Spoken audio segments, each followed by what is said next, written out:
Everyone, this is a walkthrough of Lab 1, router on a stick. So a router on a stick, all that is, it's having one router that has all the routing done on it. And then you take a physical interface and then you turn it into multiple virtual interfaces. And what that means is that you can have multiple different networks with different IP addresses, all using the same interface. Then you can apply, ACLs and any sort of routing policies that you want on those interfaces, but it keeps all this traffic separate. So that way you can have sales, IT, marketing, HR, whatever departments you want, all on their own secured networks, but you save money and only need one routing device. So let's get started. So we're going to create a thing called VLANs, Virtual Local Area Network. It's the same as the LAN that we've been working with before, except now it's virtual LANs.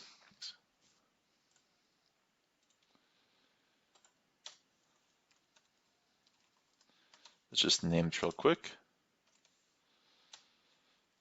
And now let's create the VLAN. So to create a VLAN, it's very easy. VLAN, question mark, that's your ID. You have 1 through 4094. So just go and pick VLAN 10. Then you want to go ahead and put a description to it, but in VLAN world, it's called name. Let's name it sales. Exit. And there you go. You just created a VLAN. It's a virtual local area network. And that VLAN will keep all that data, all that traffic separate from any other VLANs we have. So now the next part is we have to configure this port right here that's connected to PC1. We want that to be on the sales VLAN. By default, all VLANs are in VLAN 1. So if we do a do show VLAN, we'll see the default VLAN is VLAN 1. All ports are in it. And look, this is this VLAN we just created. So let's put that port in there. Int FA01. Switch port mode access. What we just did there is we took that switch port and we said no matter what, we're going to hard code this to be an access port, which means only one VLAN is allowed across. Now for all end devices, that's what you want. You always want to hard code it to be switch port mode access, and then you assign a VLAN to that port. Switch port, access, VLAN 10. Then you can always put a description in there, PC1. That just helps. Next, we want to look at this port here. We want to create a trunk.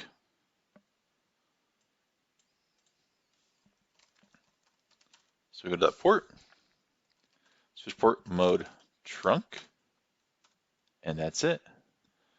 So an access port allows one VLAN. A trunk port will allow all VLANs, or as many VLANs as you choose to, across, so more than one. Access port, one. Trunk, many. So access ports, you want to assign to end user devices like computers, printers, phones, things like that. Trunks, you want trunks to go to other infrastructure devices like other switches or routers, things of that nature. So this switch is done. Let's move on to the next one.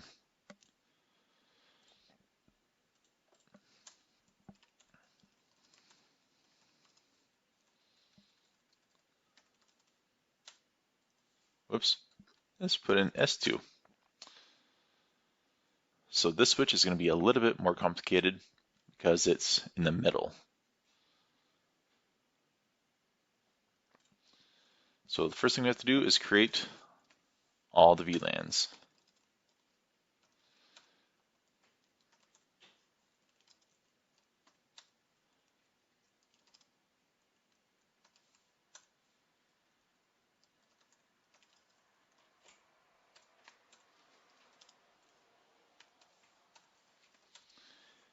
Whoops, I don't want VLAN 300. So let's erase that. Let's type in VLAN 30.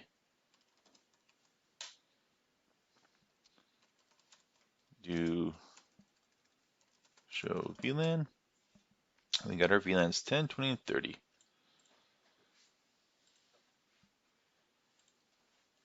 So let's go to int FA01, which goes to that computer. Let's put that on VLAN 20. Switch port mode access.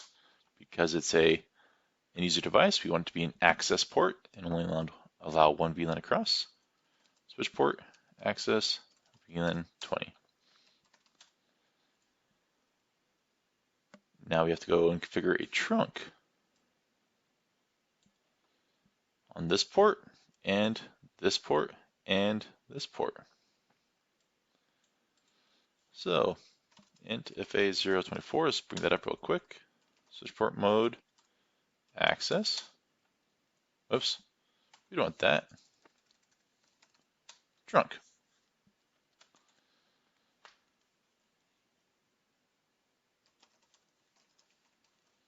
Three, switch port mode trunk. Int gig01, switch port mode trunk. All right. Let's go to switch 3. Do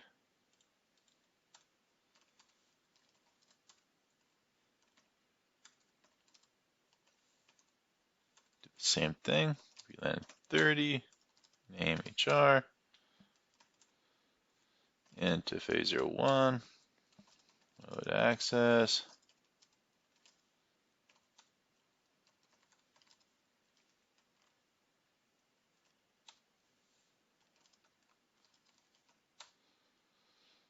All right.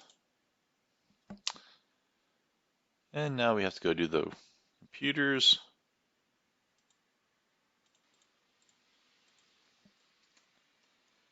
Oops.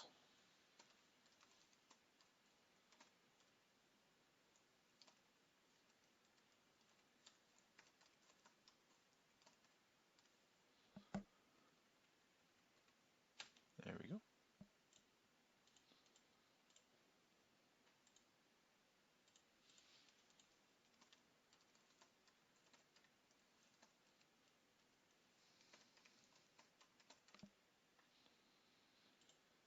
And last is PC3.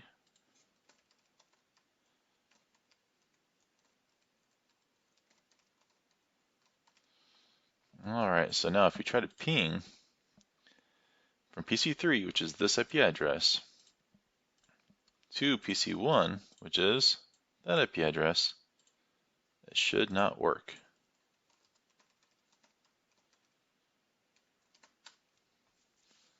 And the reason it doesn't work is because there's no routing happening.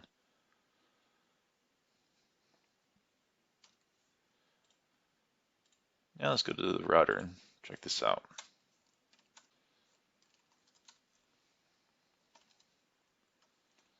So the first thing you want to do, int gig01, do no shutdown. We go to int gig01.10. Right there, this .10, that is creating the sub interface.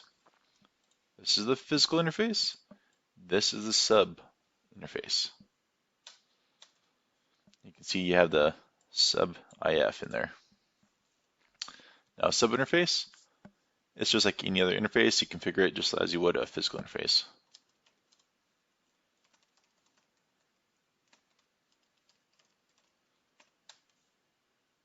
Uh-oh. This gives you an error message saying it's only allowed if that sub interface is already configured to be part of that. It's either 802.10, 802.1q, or ISL. So what do we have to do for that? It's not working. With the encapsulation .1q, which is this one, and then we have to put in our VLAN ID. Do question mark, gives you just the range, but we want a VLAN ID of 10. And then we can put in our IP address. And of course, no shut. Do it again, except for .20. Once again, encapsulation, .q, 20.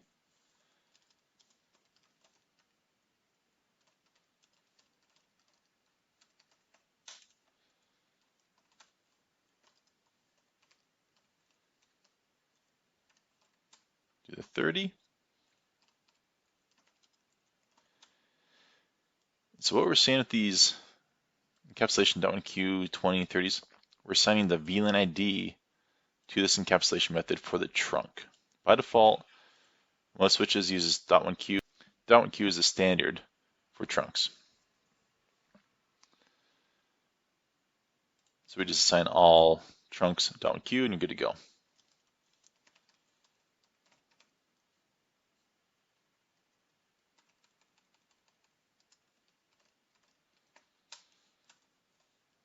Do a show run.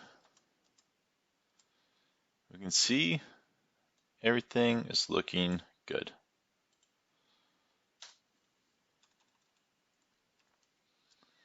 Now, let's go ahead and go to PC1 and try to ping the gateway. It works. Now let's try to ping 20.1. It also works, which means we can ping 20.50.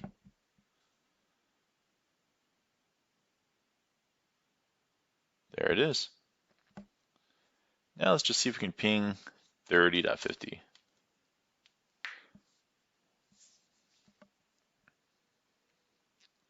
It works.